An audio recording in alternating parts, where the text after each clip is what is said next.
মাত্র কয়েকদিনের ব্যবধানে আবার 5 টাকা বাড়লো। কয়েকদিন আগে 20 টাকা ছিল। সরকারি সরকারি ঘোষণা হচ্ছে। একটা সময় মতিঝিলে প্রচুর পরিমাণে তেলের লাইন দেখা যেত, এই যে পাম্পগুলোর মধ্যে। দেখবেন এই পাম্পগুলোর মধ্যে প্রচুর পরিমাণে লাইন দেখা যেত, বাট এখন সেই লাইনগুলো নেই বললেই চলে। যার কারণ হচ্ছে এখন তেল অ্যাভেলেবেল হয়ে গেছে। তো দেখেন, যখন তেলের দামটা 120 টাকা, যখন মানে সরি 120 টাকা থেকে যখন 140 টাকা করা হইলো, তখনই অনেকে বিষয়টা ধরতে পারছিল যে হচ্ছে তেলের দাম অ্যাকচুয়ালি আরও বাড়ার কথা ছিল, কিন্তু অতটা বাড়ে নাই। কারণ কেন বাড়ে নাই, হঠাৎ করে একবারে বাড়াইলে এটা হচ্ছে জনগণ মেনে নিত না, জনগণ এটার এগেনস্টে চলে যেত, আবার একটা আন্দোলন শুরু হইতো। তো যার কারণে কী করলো, 20 টাকা বাড়ায় কিছু মাস এটা রাখলো, রাখার পরে আবার হঠাৎ করে 5 টাকা বাড়ায় দিল। ঠিক আছে, এখন 5 টাকা বাড়ায় দিলে তো জনগণের গায়ে লাগবে না। আমাদের হচ্ছে জ্বালানি মন্ত্রী তো বলেই ফেলছে যে 5 টাকা বাড়লে এটা জনগণের গায়ে লাগবে না। বিষয়টা আসলে দেখেন, 5 টাকা বাড়তিটা আসলে বড় বিষয় না। বড় বিষয় হচ্ছে আপনি বিশ্ববাজারের সাথে আমাদের বাজারের তেলের বাজার থেকে তুলনা করেন। তুলনা করলেই দেখবেন যে কী পরিমাণ তেলের দাম বাড়ছে।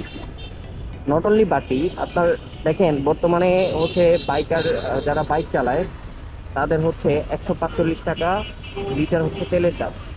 আমরা যারা হচ্ছে বিভিন্ন কাজে, দৈনন্দিন কাজে আমরা বাইক ব্যবহার করি, আমরা একটু ম্যানেজ করে বা কষ্ট করে আমরা জিনিসটা মেনে নিলাম। কিন্তু যারা হচ্ছে রাইড শেয়ার করে, বাংলাদেশে অলমোস্ট 50 লাখ মানুষ হচ্ছে বাইকের সাথে জড়িত, প্রত্যক্ষ পরোক্ষভাবে।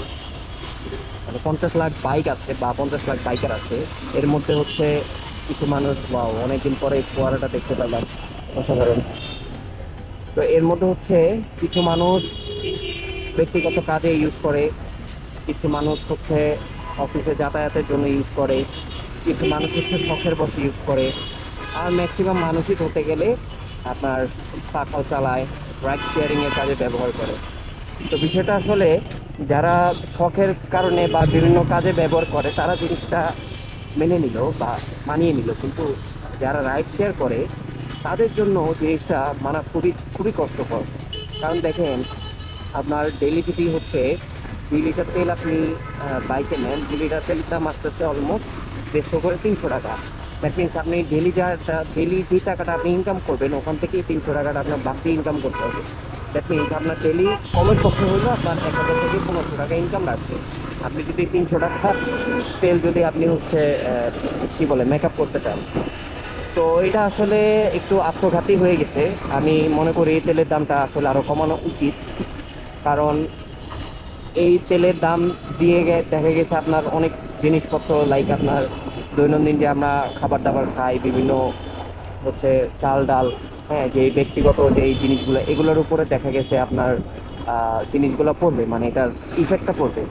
কারণ তেলের দামের সাথে সম্পূর্ণ যোগাযোগ ব্যবস্থাটা হচ্ছে নির্ভরশীল। তেলের দাম যখনই বাড়বে তখনই হচ্ছে এই যে আপনার পরিবহন খাতে, ধরেন আপনার সবজি পরিবহন হয়, ফল পরিবহন হয়, বিভিন্ন খাবার পরিবহন হয়, এই জিনিসগুলোর সাথে জড়িত সবগুলো জিনিসই মোটামুটি দাম বেড়ে যাবে। তো বিষয়টা হচ্ছে তো বিষয়টা হচ্ছে যে তেলের দামটা আসলেই কমানো উচিত। কারণ দৈনন্দিন জীবনযাত্রার মানের সাথে জড়িত যেই ধরেন আপনার খাবারের আইটেমগুলো, এগুলোর যদি মূল্য বেড়ে যায়, তাহলে এটা আসলে আমাদের জন্য একটু কষ্টসাধ্য ব্যাপার হয়ে পড়ে।